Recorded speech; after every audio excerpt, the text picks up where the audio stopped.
આજે આપણે ધોરણ 6 માં આવતી પ્રવૃત્તિ કરીશું।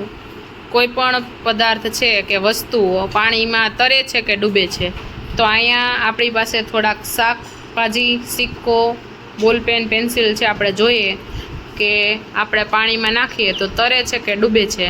સૌ પ્રથમ આપણે કાકડી નાખશું તો તે તરે છે। ત્યારબાદ આપણે કારેલું નાખીને જોશું, તે પણ પાણીમાં તરે છે। ત્યારબાદ ભીંડો નાખશું તો તે પણ છે પાણીમાં તરે છે। ત્યાર પછી ટમેટું નાખશું તો તે પણ ઉપર આવી ગયું એટલે કે તે પણ તરે છે। લીંબુ આપણે જોશું તો લીંબુ છે એ તળિયે થોડું ઊંચું છે પણ તળિયે ડૂબી ગયું છે। ત્યારબાદ આપણે રીંગણું નાખશું તો રીંગણું પણ પાણીમાં તરે છે। ત્યારબાદ આપણે બટેટું નાખશું તો બટેટું છે એ પાણીમાં ડૂબી ગયું છે।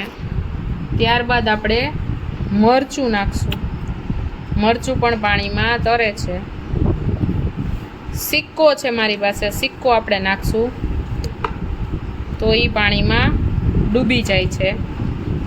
ત્યારબાદ પેન્સિલ નાખશું તો પેન્સિલ છે એ ડૂબી જાય છે।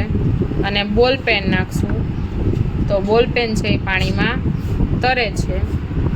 ત્યારબાદ આપણે પરણો નાખશું તો પરણો છે એ પાણીમાં તરે છે। તો જોયું ને બાળકો કે કઈ કઈ વસ્તુ પાણીમાં તરે છે અને કઈ કઈ વસ્તુ ડૂબે છે, તે આ પ્રવૃત્તિ દ્વારા આપણે આસાનીથી સમજી શકીએ છીએ।